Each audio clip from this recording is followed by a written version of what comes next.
What is up, everybody? It looks a lot different in here.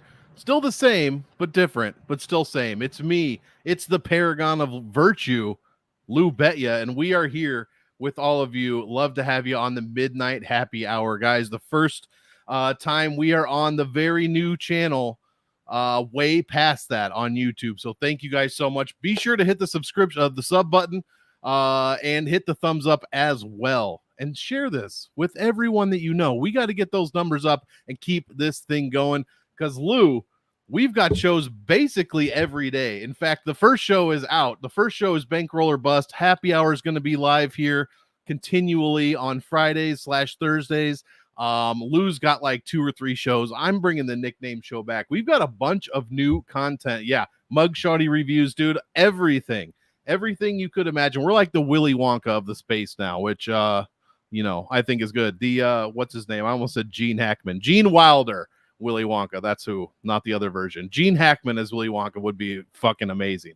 Lou, I'm just babbling at this point. How's it going? Looking forward to this card, and congratulations on the new channel. Welcome. I am Jack's rotting corpse right now. In terms of like how I feel. It's been a long week with some Euro soccer. I love me some soccer, and there'll be soccer content on this channel, but I need a break from soccer. So I'm glad it's the final Sunday and I can like give myself a little bit. I'm good. I busted out the Sophia Petrillo shirt. I was very excited. Always excited to come back from break with my man Monk. I like this card betting wise. I know you like it DFS wise, and I don't want to steal a line from my guy Mike from the Pimp Slap Pod, but I'm gonna steal his line because it's good. Monk, how do you want to get paid this week? How do you want to get paid? In cash. Let's go. Yeah. Let's go. Well, no better way to start it off, Lou, than by shouting out the wonderful chat that have come over here. Mushroom. We've got the Chronic Combat Boys. We've got DFS. Happy Chiwiwis to Brady. The Dogfather. We got JP. We've got Kristen in the house, Damare as well, Steve Gregory, Remdog, Ice Viking. We've got Easy. Just did a show with Easy, Bankroll or Bust. It was Easy. It was Couch Warrior. Holy God, I just did it like 30 minutes ago, guys. Easy and finesse. Thank you, Jesus. So be sure to check that out. Shady in the house, Sports Money in the house as well. Yes, please. His ears were ringing as soon as I stole his line. His ears are ringing, and he came in chat. Is that Sports Money? Yeah. Nice. ISD. I was wondering. He says, "Let's get paid." Yes, happy Chiwiwis to you as well, Crusader. Well, Lou. I mean, business aside, let's get. Can I make an apology before yes, we? Yes, please. There was an apology. There was a plan. Yeah, well, I mean, we've been on air for 5 minutes. I can't believe I haven't apologized already. So I was supposed to have a little more content this week. My guy Subhoob Gaucho was in the chat a lot. Couldn't coordinate our schedule for props to consider. He's my next guest, though. Bang that out next week. The bigger apology is to my guy Dogfather. We filmed on Monday, and I know this will shock anybody who's ever watched this channel. I said a few things that maybe shouldn't have come on air. No. And, for me, I'm like, what do you mean? And he's like, well, and I'm like, all right. I forgot we weren't in like the after dark time slot. Yeah. So, I tried to edit it and then I screwed up like usual. So we're going to just call that. He was awesome. And maybe one day we'll just publish it. And I'll be like, ignore me. Just listen to him. What's up, Luke? But anyway, going forward, we will have more of that. The Mug Shorties reviews coming. Oh, Blues yeah. Legends. So Tuesday's basically going to be like the Adult Swim infomercials of the channel. It's going to be whatever stupid idea I had. But I'm going to rotate. I'm going to rotate a lot of the shows. Yeah, Lose Legends is just going to be random people that I think are hilarious and awesome and do like a biography on them. And when I say it's so random, like since we're talking about fights, like Harold Howard, I'm definitely going to do a feature on him and his flip kick. I know who that is. Jacob Bird, who is the legendary police officer in Arkansas with like the greatest record of pits ever. I have funny ideas for that too. But anyway, that's not what people are here for tonight. Willow wants to get paid as well. That's true. Even in the afterlife. All right. Do you know she was only like 1 year older, or the same age as one of those other chicks on the show? She was the youngest. She was the youngest. There it is. That's what it was. The youngest. Yeah. How fucking B. Arthur was like 90 years older than all of them. Perpetually 90 years old. Oh, we could all be so lucky to have 3 great friends like that in our in the November of our lives. Evan Elder, this one was just announced yesterday. Darius Flowers minus 410 for Evan Elder, 9,400, most expensive guy on the card, plus 310 for Flowers, 6,800, minus 180. Fight doesn't go. The over 1.5, and we do have several 1.5 lined fights this week, is minus 205, plus 165 is the under. Lou, please do us the honor of starting us off with our first breakdown on this channel. Thank you, sir. Fanatics has the under 2.5 at minus 130. So I like that as well. Look, man, Elder should have him covered everywhere here. He's a pretty tough dude. I can tell you that because I remember having a pretty massive bet on Preston Parsons' submission. Mm-hmm. And Elder's face was like purple. I had him in an arm triangle for like minutes and just kept giving the thumbs up. And I'm like, the son of a bitch isn't going to tap. And that was short notice up his natural weight class. He was tough. The Sadikov fight, he looked great. I mean, I think Elder's got some skills. He's also really durable. Flowers. Yes. Yeah. I mean, look, I don't know that he's UFC level. And more importantly, he's been, and I'm not into this whole like narrative Twitter thing, but there's a couple of people on this card where it might be relevant this week. Flowers is already saying, he's like, before they even announced the fight, he's like, I'm fighting and it's not ideal circumstances. And I think he knows like he could get cut. I don't know that they'd cut him for losing a short notice fight on this card, but I don't know where his cardio is not going to be up to snuff. I don't care whether it's altitude or not. I mean, Flowers is not like a cardio machine. I think Elder's cardio is historically pretty good. Elder's the better striker. Elder's the better grappler. I mean, he's going to have him covered here. I like Elder in the distance. It's plus 100. I mean, if you'd rather just play the under 2.5 and take the meme shot Flowers maybe could get, I don't know. But I think Elder probably has him covered everywhere here and is going to make this look easy. I think that was given out on Bankroller Bus today. The first pick was Evan Elder inside the distance at plus 100. So, yeah, I kind of see that too. Obviously, I echo everything you said. Obviously, Darius Flowers not great showings here. Jake Matthews, Michael Johnson. Look, he did score almost 5 points a minute against Jake Matthews, but he got subbed after in the 8th minute. And then he only scored 2.2 a minute against Michael Johnson. Ended up scoring only 18 points in that one. And I agree with you, Lou. Evan Elder, super durable. That's the one thing that I took away from the Parsons debut, or his debut against Parsons, I should say. And definitely in the Sadikov fight. What is that? 40. Yeah, he scored, Elder scored more points in the Sadikov loss, 48.59, than Flowers has combined in his total UFC fights. And then the Gennaro Valdez, that dude's tough as hell, man. Say what you want about him. He's the dude that I think he's the dude that got like dropped 56 times by Matt Frivola in the first round. But I tell you what, he kept getting up, much to the happiness of Frivola backers that week. But yeah, I like Evan Elder. I don't know if you tell me that he's going to beat Darius Flowers in round 1, then I'm playing him at 9,400. He is the most expensive fighter on the card now. If you're telling me he's going to beat him in round 2 or round 3, especially like maybe by submission, I'm not sure how much I want of that. While he did score, like I said, 6.5 against Sadikov, he scored 1.8 against Parsons, and then Valdez only 83 in that decision. So play him at your own risk. I think he wins, obviously, but I think he's probably good for cash. Just make sure you balance it out properly. A lot of different lineup combinations you can go with this week for sure. Super durable, maybe. Is that what I said? Sounds like something that I said that I would say. So I mean, he's shown good durability, but also like Preston Parsons is not like some world-class finisher either. So, but Sadikov, right? Absolutely, and he made Sadikov look pretty silly, I thought, for a lot of those Right. first 2 rounds. Well, and the fact you said his head's purple, you know. So I mean, a lot of guys maybe would tap to that stuff. He's not tapping. He's showing, you know, persistence. Listen, Luke. Genaro Valdez almost hurt Matt Frivola also. he if that wasn't such an early stoppage on the 4th Was that a Hurt knockdown, Dean fight? he would have knocked Frivola down. And yeah, it was just a matter of time. It's just a matter of worst time. stoppage in UFC history. So early. What did he score? Who? Like, oh, dude, Frivola. It was like 150 something off the top of my head. Frivola I had in my lineups that night? Jeez. 0. You know how much Valdez I had? Too much? Not 0? I was like, well, I have no reason to check DraftKings the rest of the night. That was they may ban my account.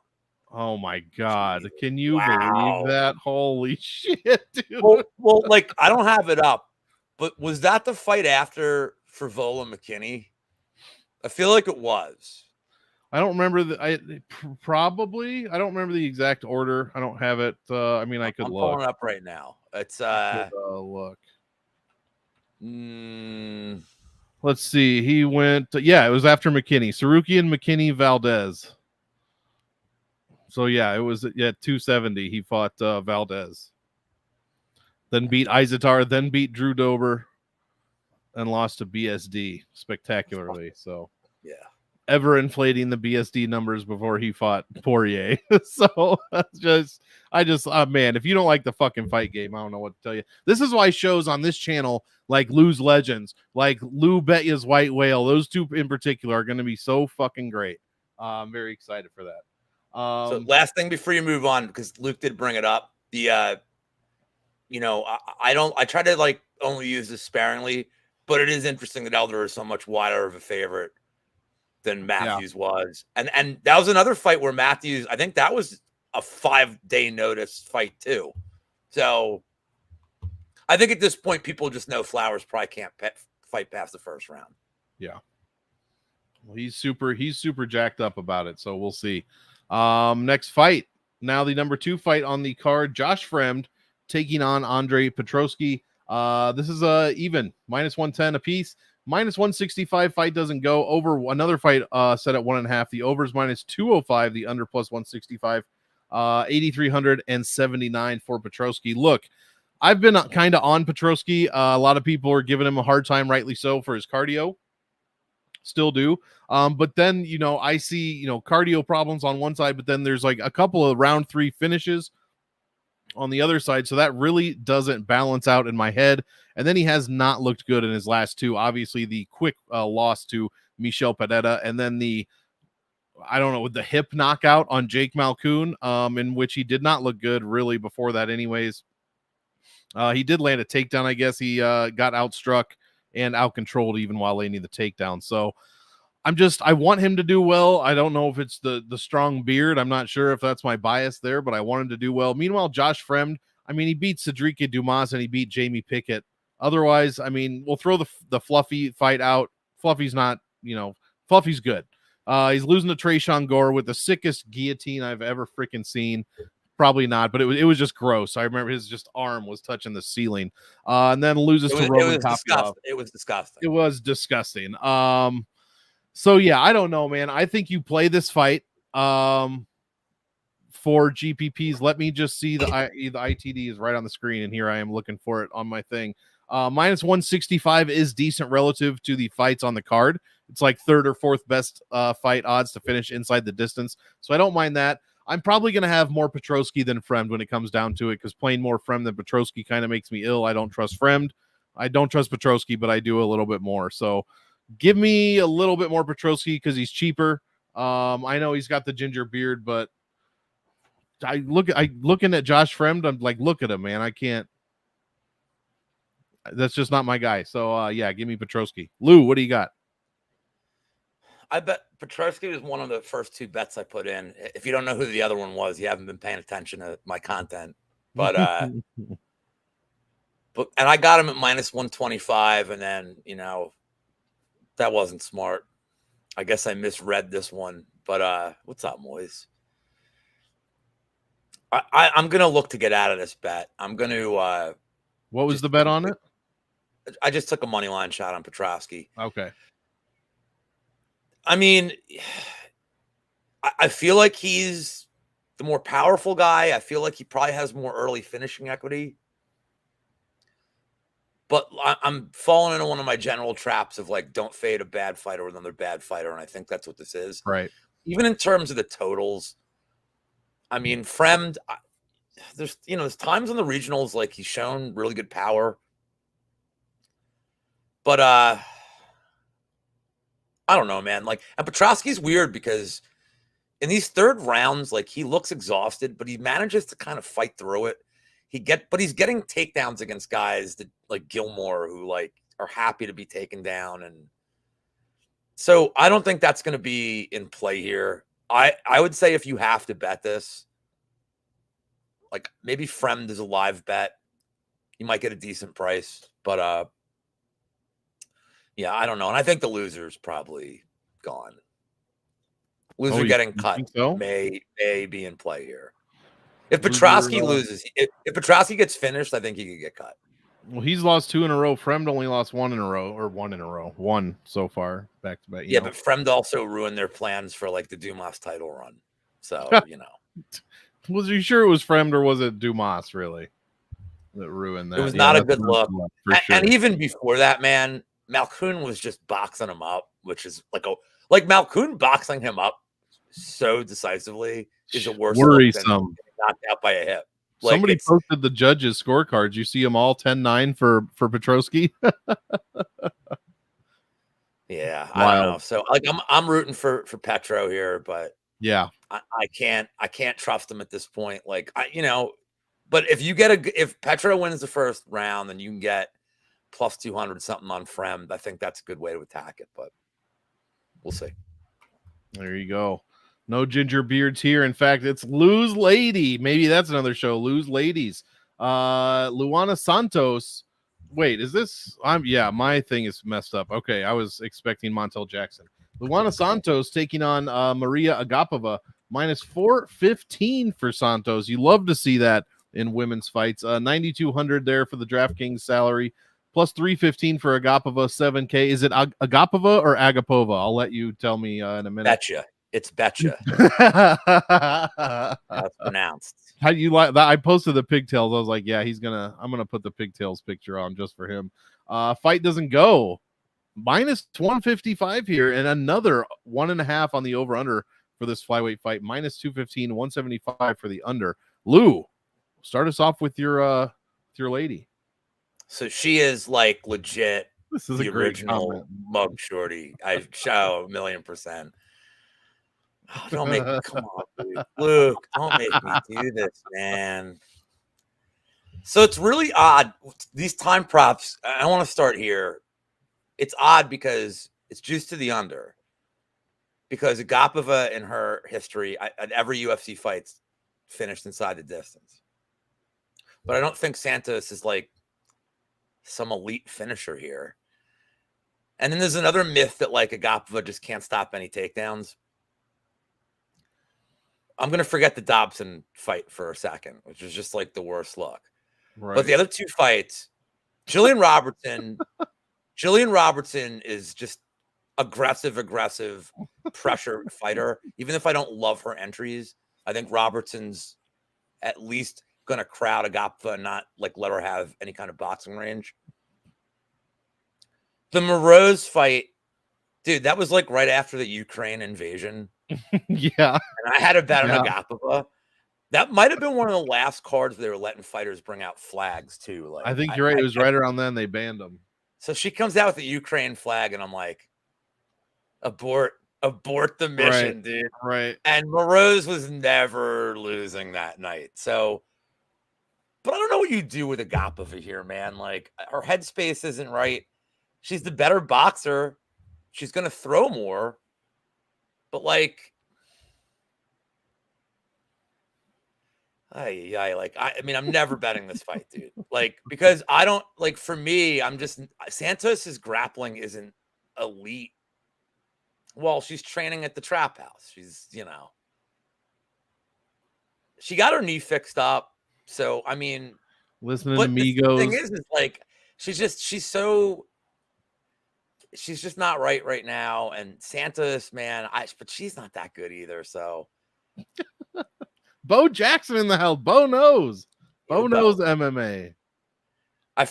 We got to get Magic. I get Magic's list updated. I know like being Benoit Saint-Denis is #1 best base. And then I think and then Divorce. I think Divorce is 2. B Benoit Saint-Denis. I think that's #1. And then there's like, he's got a bunch that I probably can't say on air. Even me. Not on the first show anyways. I'd probably rather play overs here, but to Luke's comment, I think if you like the Agapova side, you probably play her early. Like the flash KO could be in play here. 2200s. I mean, now I have to play this like 2200 for round 1. I get out of bed for a 2200. Oh yeah. I think Santos probably just gets her down a couple of times. I can't trust that Agapova has been putting in like the cardio training necessary unless she's like running from the cops. So I had the Agapova sub against Moroz. I'm done with that play. I'm done with this shit. But I mean, I'm gonna sit this one out from a betting perspective and just root for my my home girl here. Right. This one's pretty simple for me for DFS. Santos is probably too expensive. Agapova is worth a punt in my opinion. I mean, absolutely. She has been finished twice in the second round. Actually, all 3 of her losses are second round finishes, in her last 3 losses, I should say. What her opponents scored? 95, 107, and 96. So pretty decent numbers there. Luana Santos did score a crazy amount of points against Juliana Miller. But then Ager, she only scored 83. So we're balancing out at like 100 points almost exactly per fight.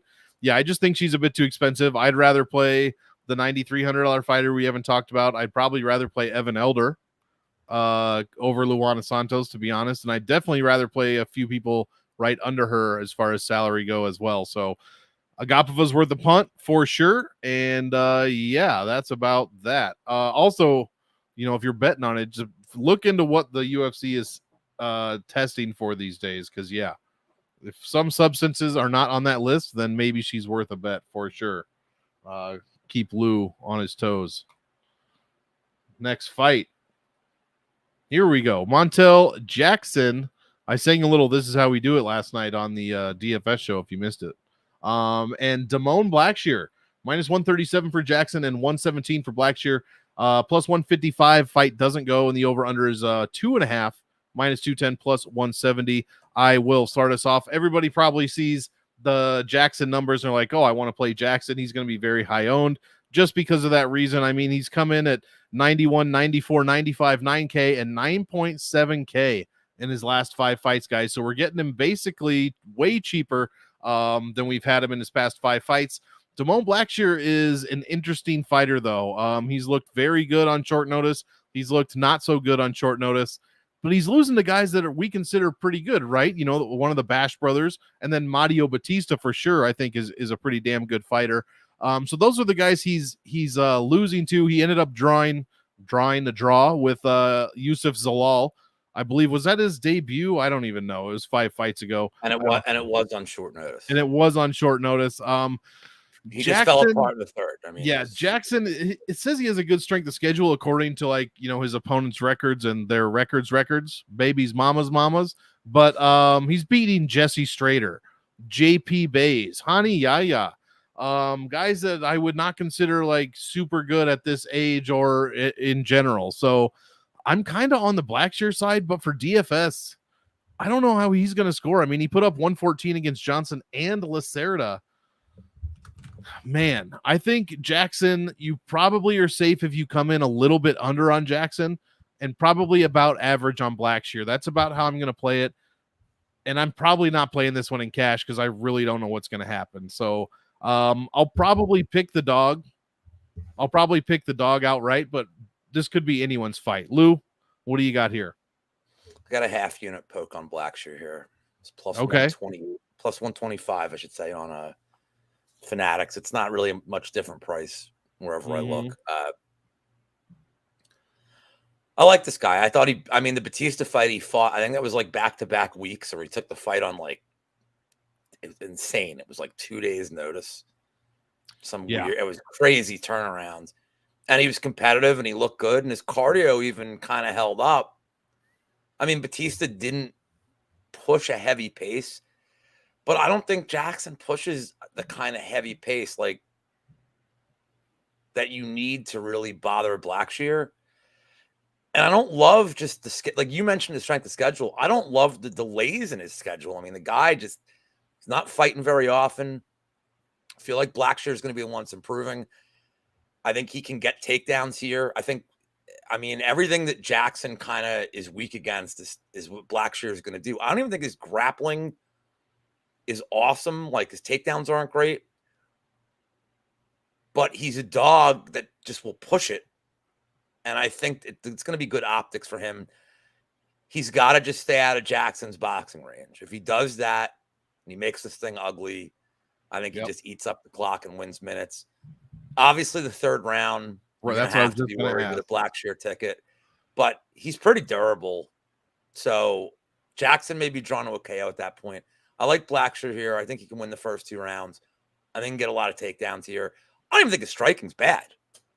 I mean, certainly he can be somewhat competitive, but it would be a fool's errand to just want to stay in boxing range here. So I like the Blacksher side. Half unit bet. Didn't go crazy on it because I feel like everybody's betting Blacksher this week. So, like that always makes me nervous when I see the whole community seem to be on the same person. Right.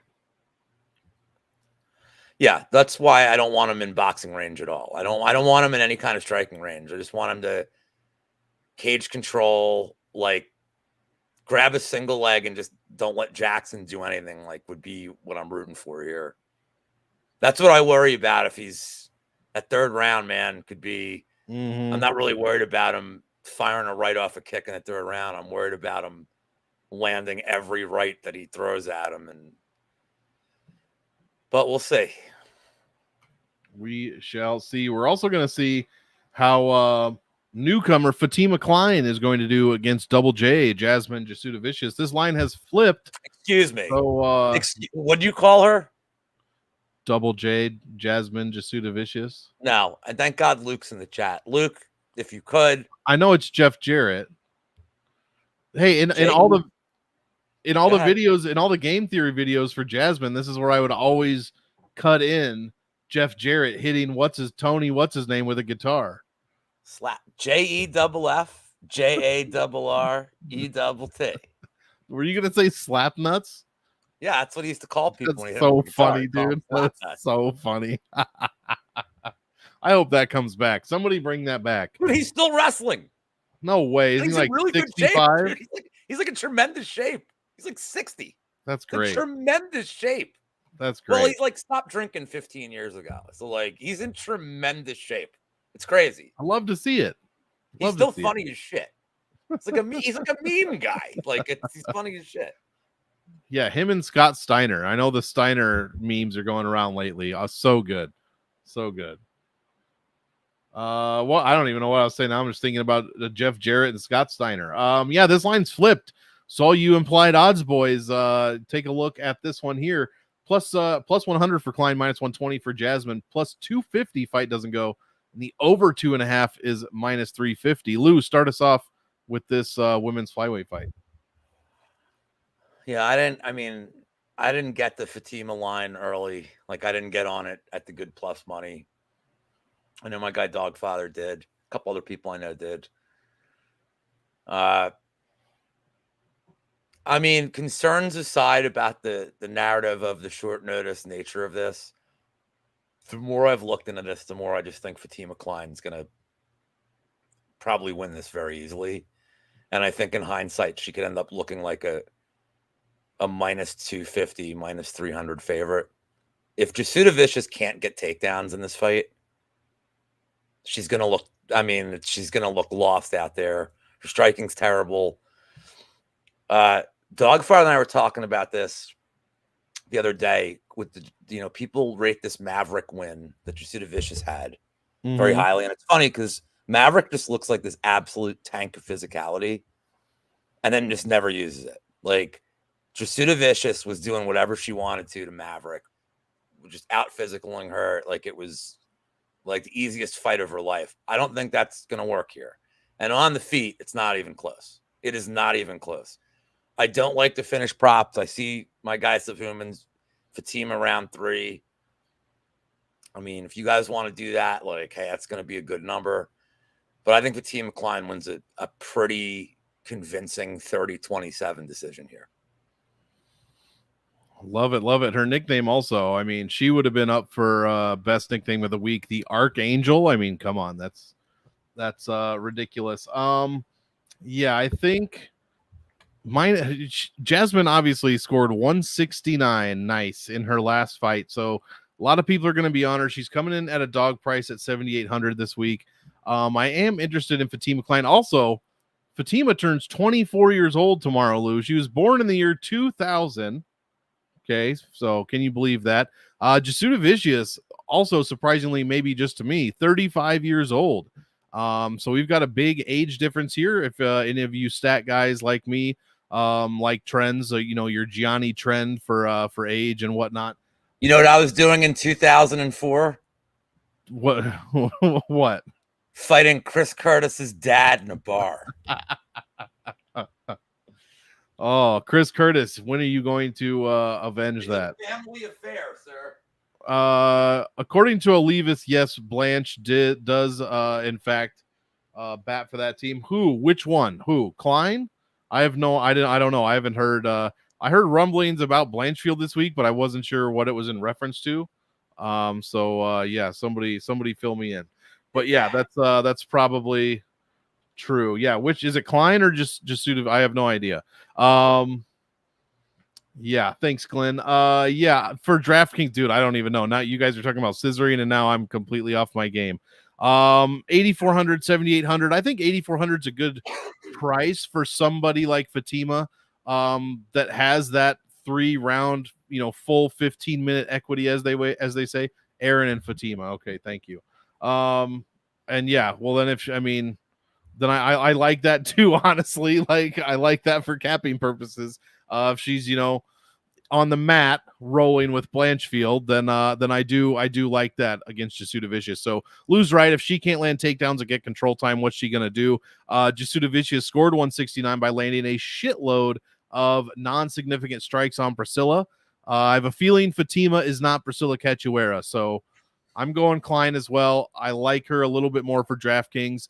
And bottom line is Jusuda Vicious is, even as an underdog, probably too expensive this week. So yeah, now I'm going to start the next one and then read the chat because finally. Wait, maybe I gotta tell you. Yeah, glad you made it. Glad you made it, Justin. Yes, he made it over. I'm glad. I love seeing the people make the switch.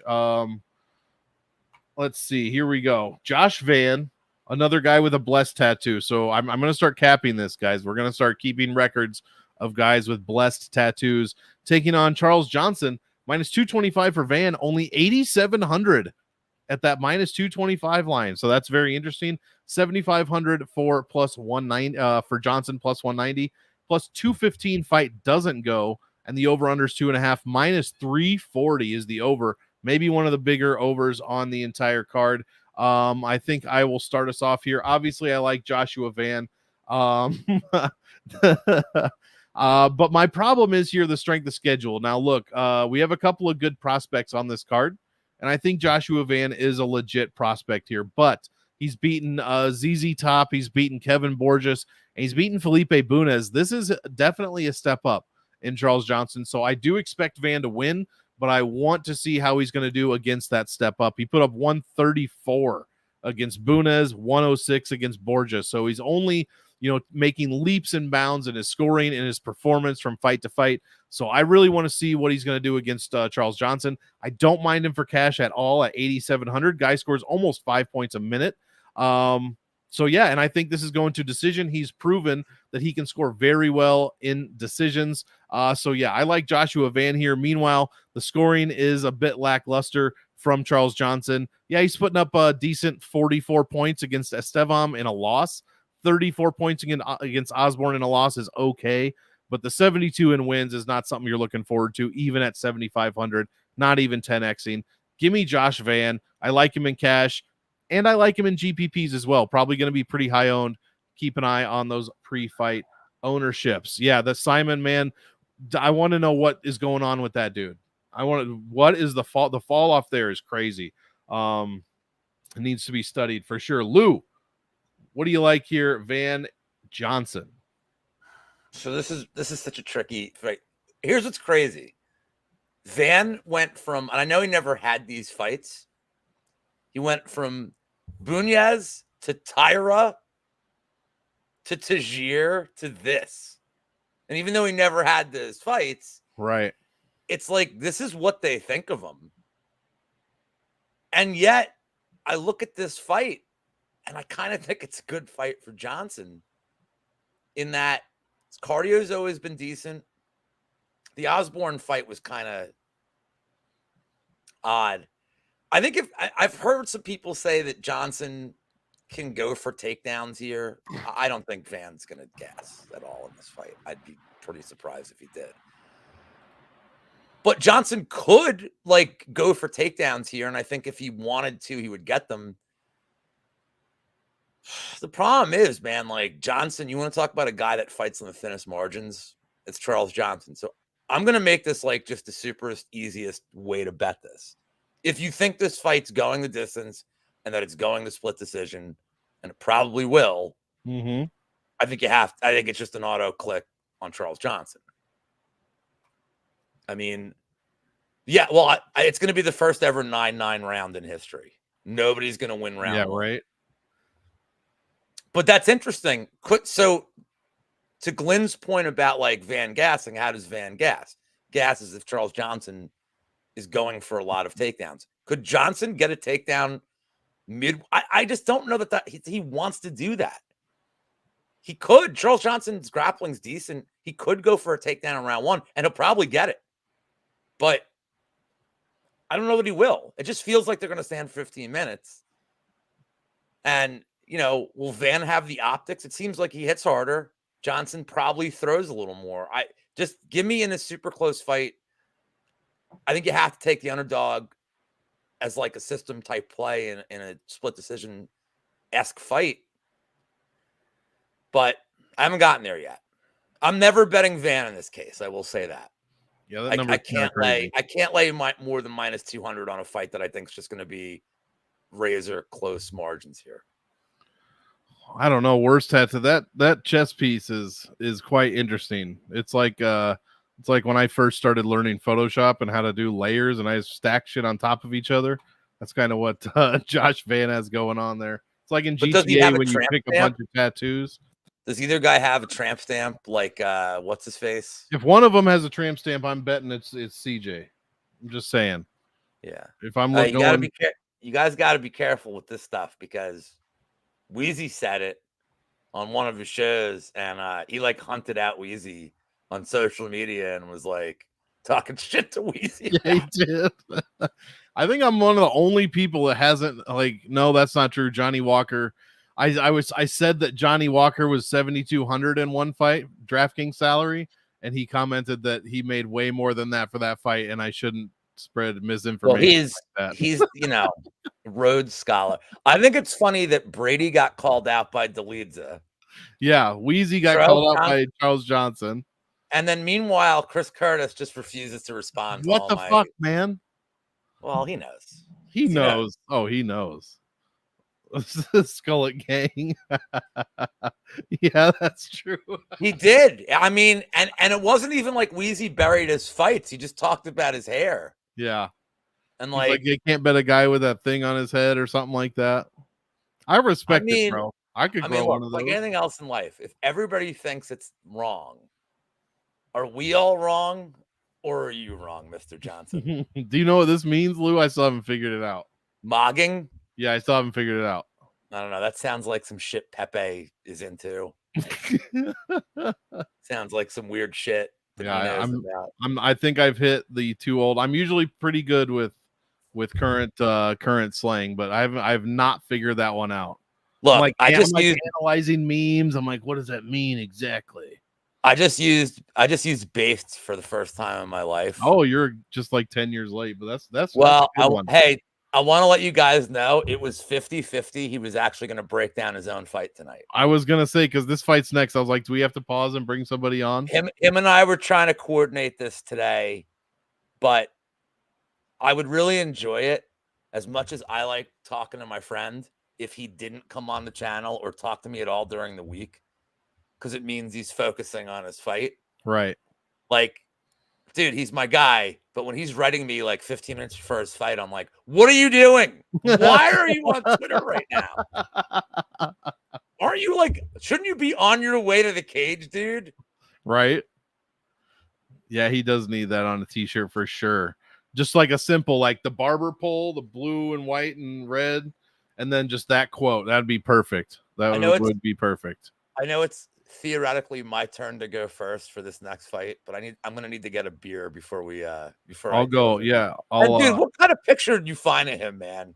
Dude, this is what they had. Being clean looks shaven. like a fucking Dagestani. I don't know what it is. I looked for other. This is what the UFC. I'm like, this doesn't even look like him. Like, it doesn't. I had to like stare at it. I'm like, okay, I can see it now. But it's not Cody. I did not. This is what the UFC is putting up for you, bro. All right. I'm just saying. But I will say, much better chess piece than Joshua Van. There's no this is very clean. So Cody, I did not choose this picture on purpose. In fact, well, let me get. He's Abdul Razak Alhassan taking on Cody Brundage, minus 170 for Alhassan, plus 145 for Brundage, minus 450. Fight doesn't go over 1.5 is plus 120. Here we go, Cody. I'm picking you. I love this fight for fucking DraftKings. I mean, this is an auto. Look at the numbers on the screen. All right, 8,500, 7,700, good mid-range salaries. Minus 450 doesn't go. And the under 1.5 is minus 150. This is an auto play for DraftKings. Play both sides in GPPs. I'm playing more Cody Brundage because I'm picking Cody Brundage to win. I want him. I want to see him win, but I honestly think he can do it. And when he does win, he generally scores well, and we get him at a nice underdog salary of 7,700 this week. Obviously, you're playing Abdul Razak Alhassan, because even though his nickname is Judo Thunder, he does pack a punch. So focus more on the Thunder than the Judo part of that nickname.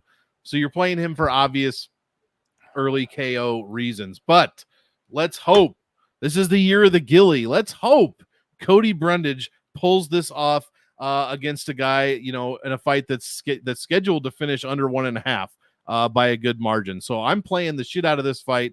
Again, more Brundage, because he's 7,700 and because I'm picking him to win outright. So give me Brundage, but definitely play both sides of this one. The winner, look, this is Derek Lewis. Both these guys are Derek Lewis, right? They score 2 points a minute. That's absolute garbage. You never play guys that score 2 points a minute, but their average points per win is like around 100 points or over, because that's what they do. For 2 minutes, it's good. That's what they do when they win. Exactly. So this is why you're playing them.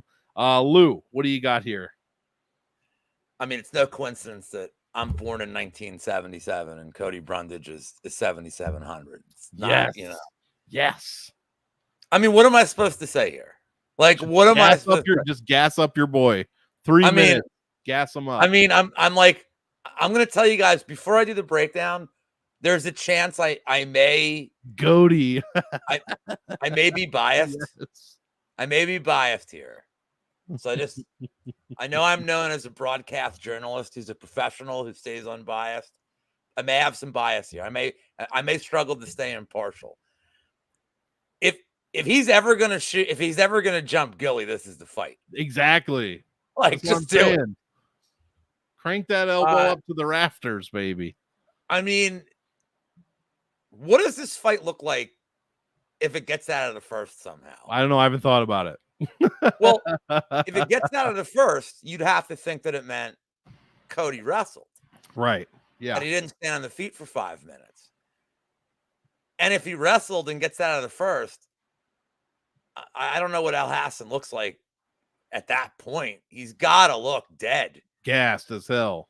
And, as far as Cody's cardio goes, I've never thought his cardio was an issue. It's sometimes with Cody, if things aren't going his way, you can feel like he starts pressing. So, yeah, he'll jump it on Rodolfo, but not, I mean, that would be, hey, look, he didn't jump it on Bo Nickel.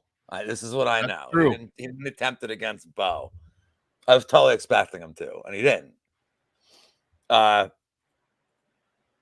like, yeah, I mean, it's pretty simple. If Cody doesn't go for a takedown in the first minute, I mean, and it's not like he can't crack, but this he's not gonna.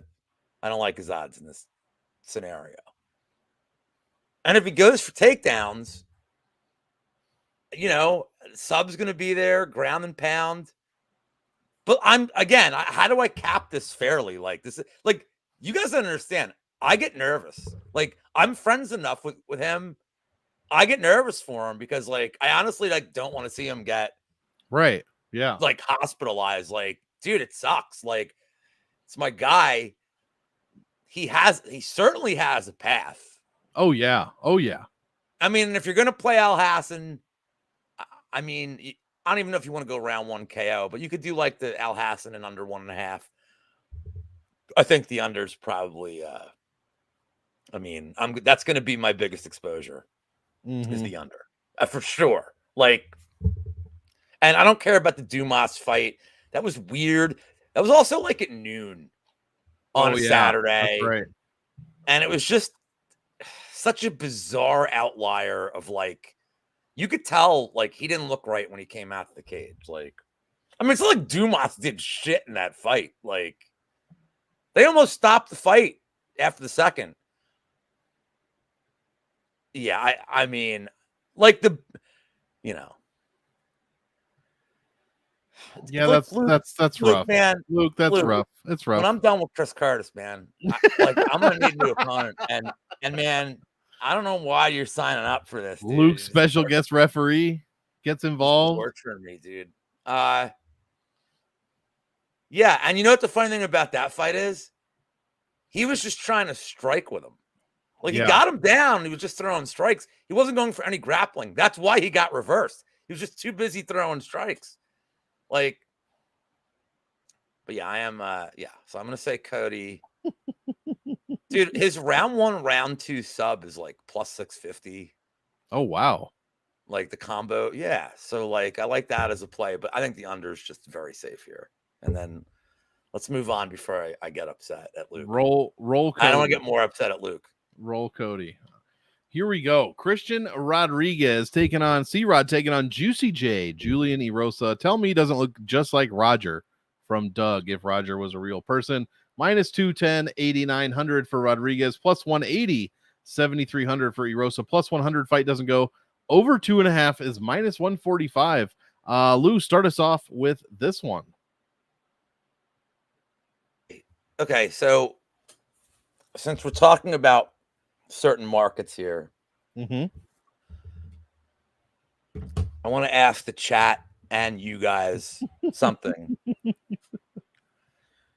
This fight being juiced to the over is interesting to me because the market doesn't think that Rosa gets chinned. So if Rosa doesn't get chinned, how is he plus 180 in this fight? He's the more experienced guy. The grappling is going to be interesting. But if this stays on the feet, I think Rosa's striking is better. It's not like power-wise, but his striking is probably smoother. You got to worry because C-Rod, is going to come in like 4 pounds heavy here. Because this is a featherweight now. This is a featherweight. So like, yeah, but he's still gonna miss weight. But like you guys in chat too, I'm asking, like, if you're seeing a juiced over for an Rosa fight, they're telling you that they don't think C-Rod has finishing equity. So if he doesn't have finishing equity, I don't know how he's a 2-1 favorite in any world. Like, this line's predicated on a Rosa's chin. It has to be. Like, I wasn't on the Bulgarian train with like this whole C-Rod fight. Mm-hmm.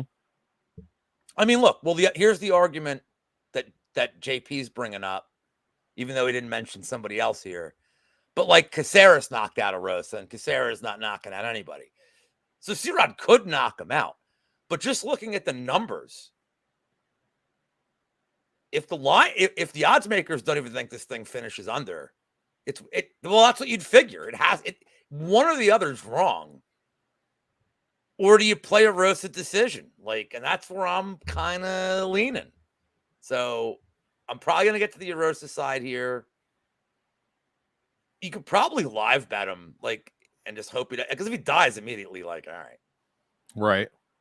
But I kind of like a Rosa here, and like any other fight I've ever bet him, I'm going to hate it the whole time it's going.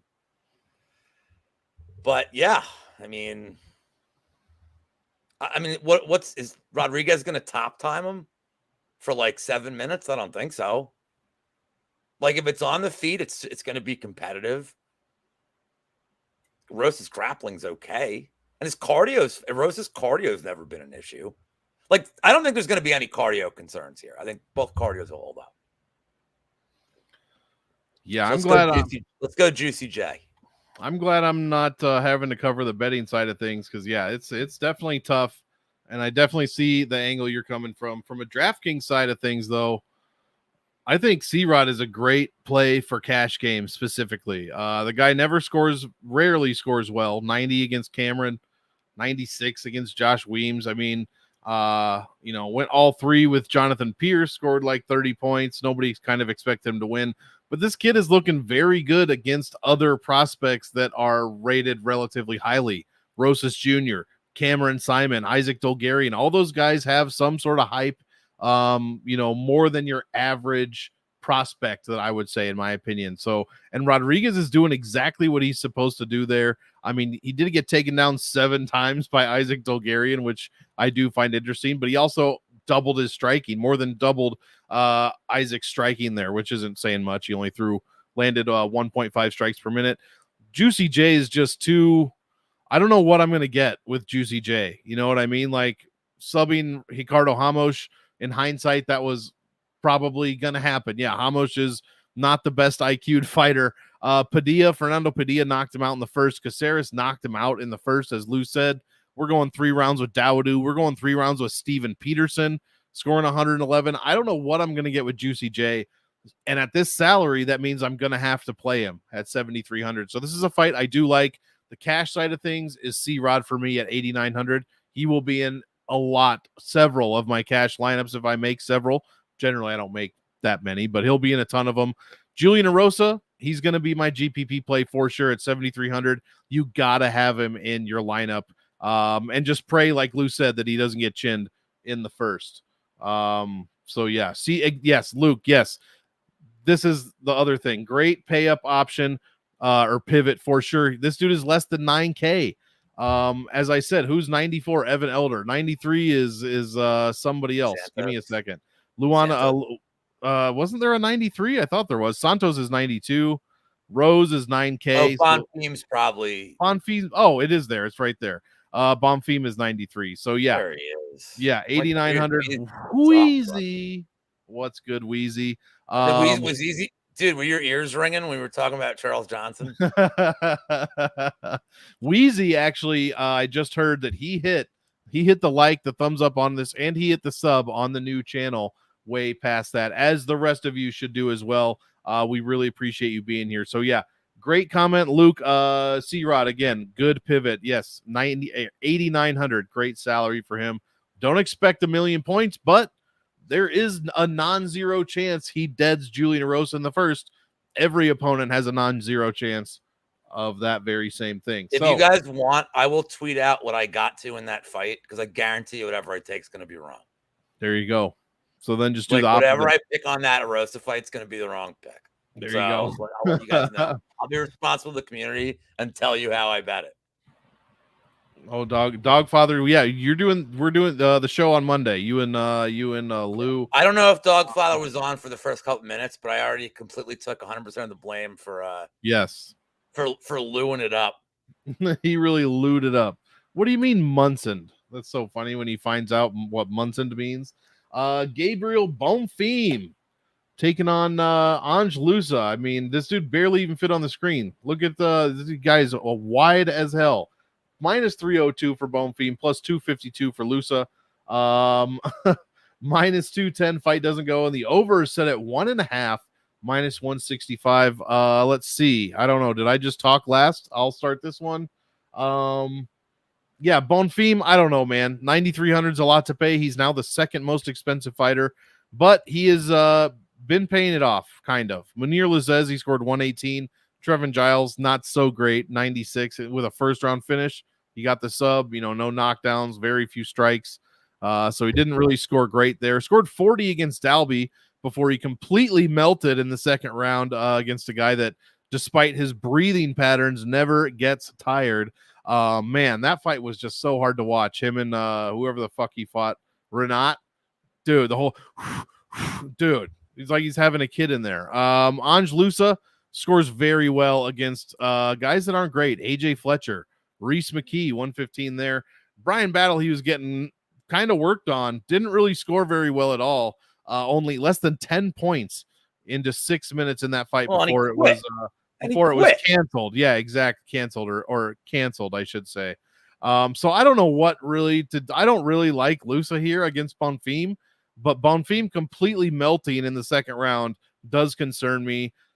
I'll probably be about average on both of these guys. I'll probably have more Bonfim than Lusa, but Bonfim at 9,300 is not going to be my most owned player by any means whatsoever. Lusa, I think I classify him as better than a punt, but not like one of my favorite underdogs by any means, even at the low price tag. So yeah, I'm picking Bonfim. I think he wins. I'd like to see a finish, but I don't know how he pays that off exactly. So I'm kind of probably going to be under all around, to be honest. I think I just talked myself into going under on Bonfim. Like I'll have more C-Rod than, well, that's not true, in cash. But Lusa, yeah, a little better than a punt. Lou, what do you like here? This is an interesting fight in terms of how to approach it betting wise. Sawbuck, love it. And in one of the discords earlier this week, Dogfather lives to just whatever I think to write the opposite. I think you agree with this. So yes. So to answer Glenn's question, I think the answer is yes. And I think even better, the round one, round two, you can find it like plus 120 on some books. Here's the thing. If he's KOing him in round one, I want to play him. But so there's a couple of things in play here, I think, that aren't being said. But this is the most important one to me. Dalby, I know he's not like this colossal finisher. I know he has good cardio. But you go back and watch what Dalby did to Bonfim. He hit him with a few body shots like consecutively. Bonfim wasn't reacting well to him at all. And that's like literally when the tide turned in that fight.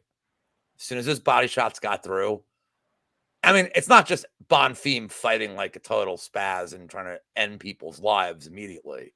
The body shots were getting through and he didn't respond well. And that was, you could tell when the second round started, like he just did not like what was happening to him. Go back and watch like all of Angelus's fights. He headhunts. He's not a guy working the body. Right. And is Luce's cardio good? Because the Fletcher fight, he looked like he was going to die. Rhys McKee, after just getting his ass beat for 2 rounds, looked like a world beater in the third. I don't think Luce's cardio is like I don't think this is Bonfim early or Luce late. I feel like that is a misconception here that Luce is some cardio machine, especially if Bonfim's mixing in takedowns. I don't think Luce is coming out in the third round like a maniac if it gets to that point. So I like Bonfim to get a finish here. I prefer the submission. I know Luce has been historically durable, but he's getting hurt in every fight now. So, I mean, I think Battle would have put him away had that fight gotten extended. So it was looking that way. I think Bonfim might submit him, but and this is interesting too, because he's young and he's coming off his first loss. So this is the big question. Does he over adjust to not like lose the cardio, or does he only kind of really know one way? Like, and we don't know until the fight starts, because his camp might be like, look, if you're a little more conservative, this is going to benefit you as fights go on. But Monk, we've seen this time and time again. Some guys only know one way, and that fight might start, and he's like, eh. But it might kill Lusa too. That's the thing. I'm saying is I'm not saying I don't think Lusa has Lusa probably has a cardio advantage. I don't think it's a huge cardio advantage. Like if this fight gets extended, especially if it's just Bonfim going for takedowns. Dalby has elite cardio. Dalby has like inhumane cardio for any age, let alone his age. Yeah, it's just that that breathing. Just like, would you rather listen to that or Caitlin Chukagian fight? Yeah, I mean, it's fun. And Dogfather, and to Weezy's point on what Dogfather just said, that's the first thing we were talking about this week was me and Dogfather. I was like, I kind of like this over 1.5. If Bonfim decides, okay, I don't want to gas out, and he's like, yeah, he's just going to he only knows how to run through him, and I could see if he gets a takedown early, I think he could sub Lusa super quick. But we're not allowed. There will be no talk of that fight ever again on this channel. Oh my God, what a tilting fight, man! I'm picturing Luke like the Big Lebowski fight was like listening to bowling sounds. You know what? If you lose a bet in 12 seconds, your dude just died. Look, it sucks, but you live with it. But that was a fight where you knew within 2 minutes Oldberg was not going to throw much volume, and they just made you watch shit. And they just made you watch the whole fight. Yeah. They're forced. That's way worse than anything else. That I had to watch the whole thing. Yeah, they should have cut to a fucking 14-minute commercial break. By the way, Dalby is so much younger than Weezy and I. It's actually kind of weirdly. Oh God, look at this. Yeah, and now I have a Springsteen lyric in my head that I don't want to say out loud. I heard he got a feather tattooed on his back for every kill. Drew Dober. I mean, let's cleanse the palate with little Drew Dober. Taking on John Silva, -110 for, I think this is the second even money fight we've had so far. Fight doesn't go -300. The over 1.5 is also pretty much even money. 8,200 for Dober, 8K. This one, this one screams GPP, Lou. This is so easy for me. It's just play this fight. Just play it. Right.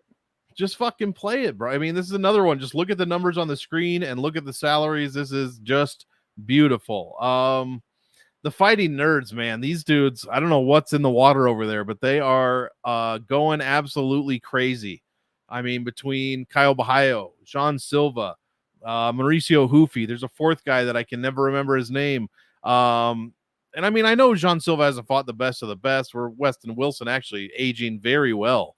That Weston Wilson win. Beat Charles Jourdain. So, I mean, that was a good win.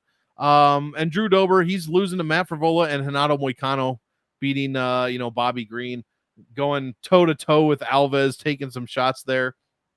Great fight to play. I'm picking my guy from Omaha, Drew Dober.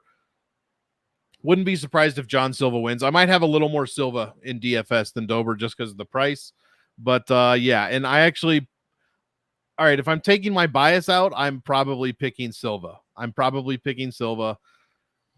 I'm rooting for Dober. We'll say that. So I'll pick Silva. I just think the fighting nerds, man, these dudes are on another fucking level.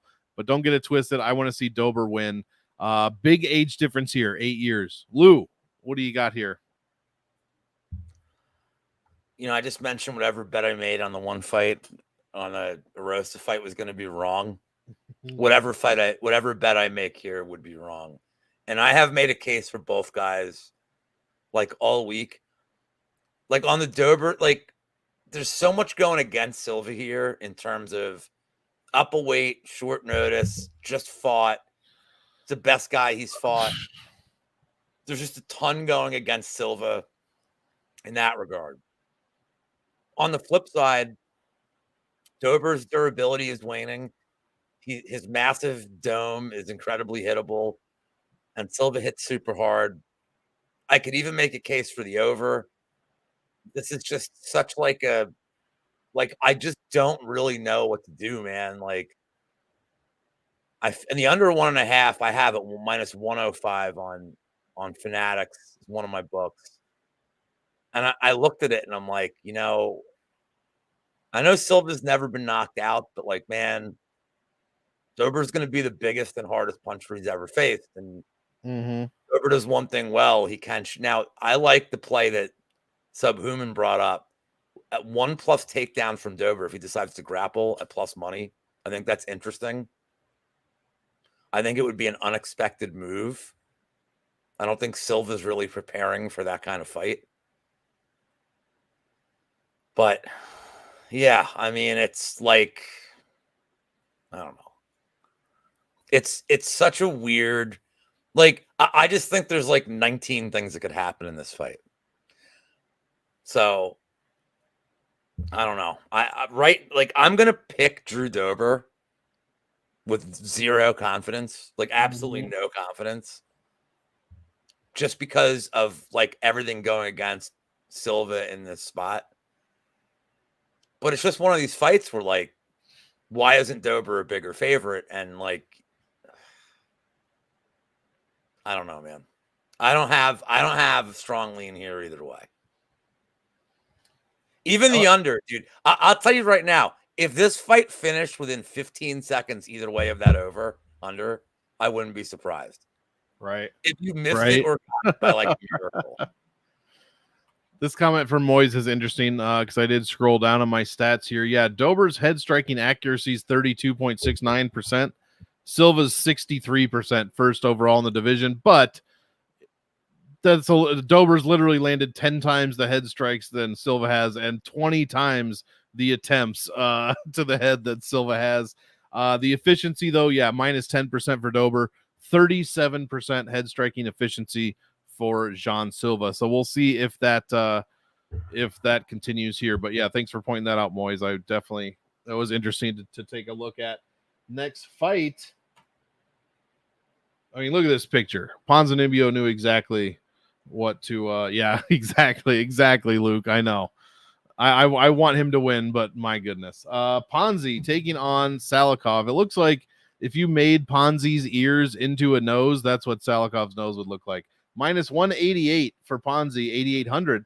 Salikov's plus 163, 7,400. Minus 150 doesn't go. The over 1.5. Is this for real? This one has a 1.5. Did I just fuck that up? It's no. A lot of these lines open that way, but 2.5 right now is under 2.5 is about minus 120. All right, I just get these from Bet Online, and so it's whatever the first one is, and apparently somehow I've seen minus 120, minus 125 for the under 2.5 right now. Crazy. So all right, Lou, start us off here with this banger of a co-main event. Well, guys, you've waited all night on the new enterprise here, but some things never change, do they, Monk? They sure don't. This is your yam bag special, ladies and gentlemen. Oh yes. Yeah. Now look, this does not check the boxes. True. Historically. It's righty against righty. Mm-hmm. It's guys that kick. It's kicky punchy. I tend to think this fight is going to be like a weird greasy over. Oh yeah. Of just nobody doing anything in the third round. Like, I just don't think anybody's going to do anything. Like, you can watch each of their hairlines recede during the fight. I can't get past the Ponzinibbio-Morono fight. I've been saying this all week. What, Nosferatu? That Salikov is Nosferatu, aka Sergey Spivak's son, who will take the throne when Sergey eventually, which is odd because Salikov is way older, you would think. I just think this is going to be like a really weird low volume fight, and I can absolutely see a few ball shots, especially because I think by the back end of the second round, they're both going to be dead. Yeah. And I could absolutely see just like a blatant cheap shot here. Like, get away from me. Like, I need a break, but I mean, this is interesting. I mean, I'm gonna pick Salikov, but again, it's not with confidence. I'm picking him because if we're getting this low volume striking fight, I mean, people are like, man, Salikov's washed.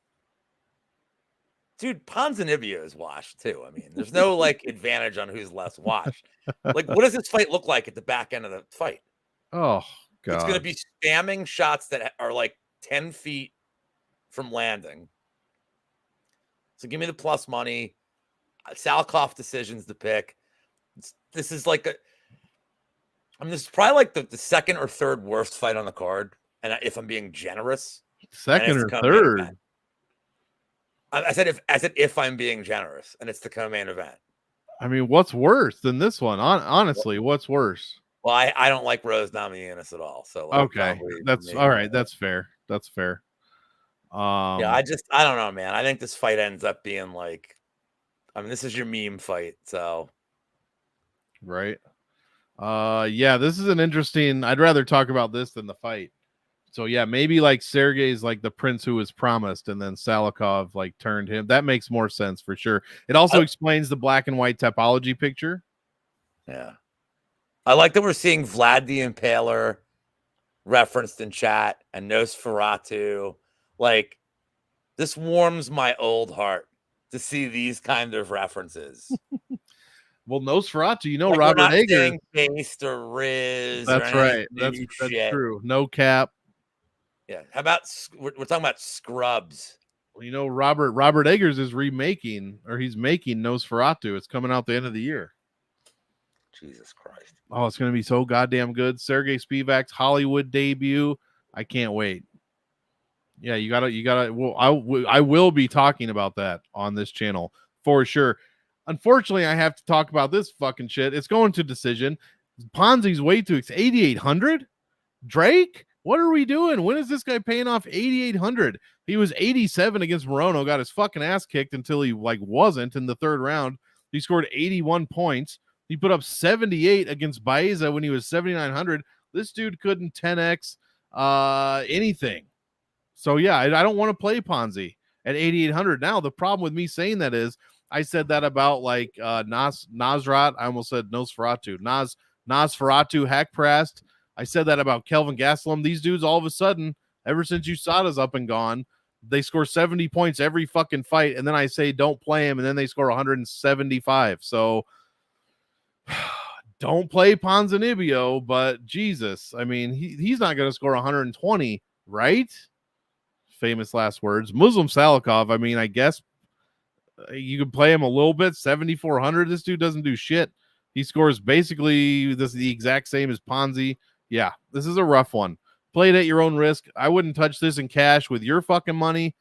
And it's really tough to play in GPPs as well, because I think there's other plays. Play Christian Rodriguez at 89. Play whoever was at 87. Who was at 87? Somebody good. Joshua Van. Play him instead of Ponzi. And if you want to play Salikov, play Juicy J instead. Play Tracy Cortez in a 5-round fight. Fuck, play Charles Johnson. Shit, man.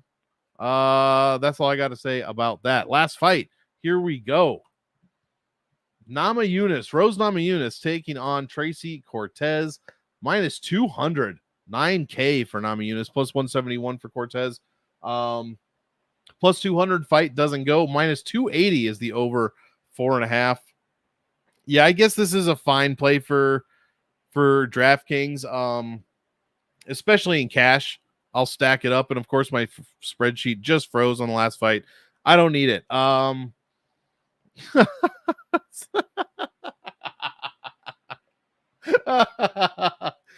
you know, it's coming out hot right at the end. Dude. Hilarious.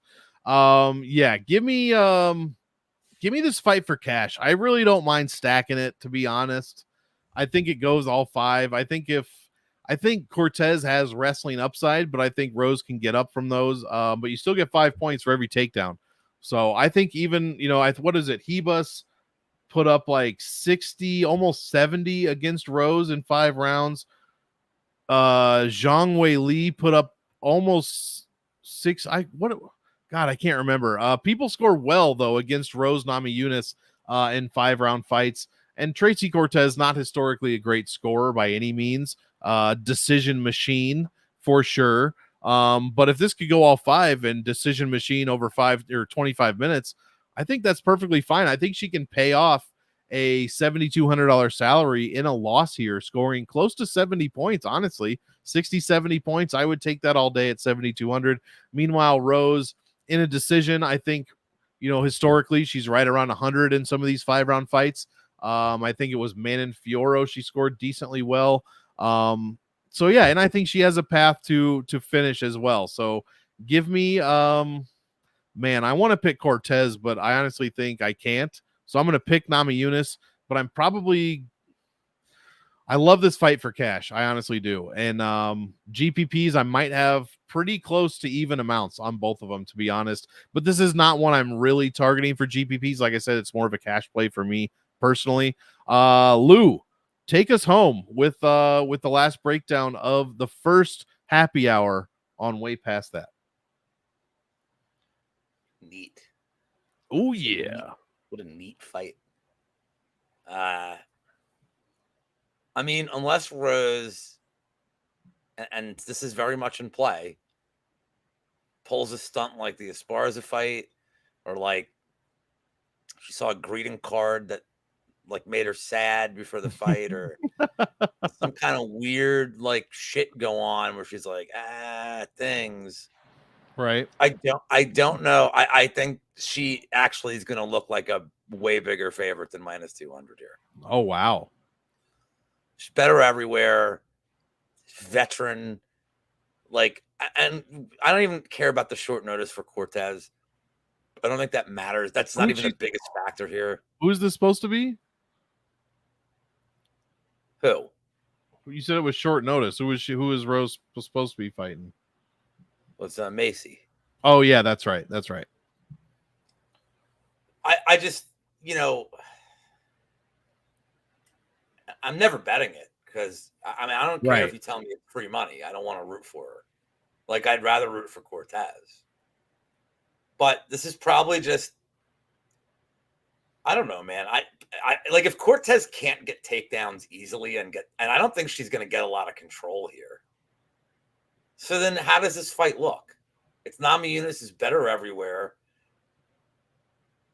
So I don't think she's going to have to worry about a lot here. I think Namajunas is just going to probably dominate her. But I have no interest in betting this fight. So she kind of better. She kind of needs a nice W. If you were going to do anything here, if you are one of these people that just feels compelled to bet every fight, I mean, you could do worse than just taking a crack on the under and praying for a miracle. Like, sure, praying that like Rose again just is like too mental in this fight. Like, we really don't know what Cortez is going to look like if it gets extended. But I don't want any part of this fight. Could be an interesting main event. I mean, on paper, this card was kind of. It's not Monk. I know.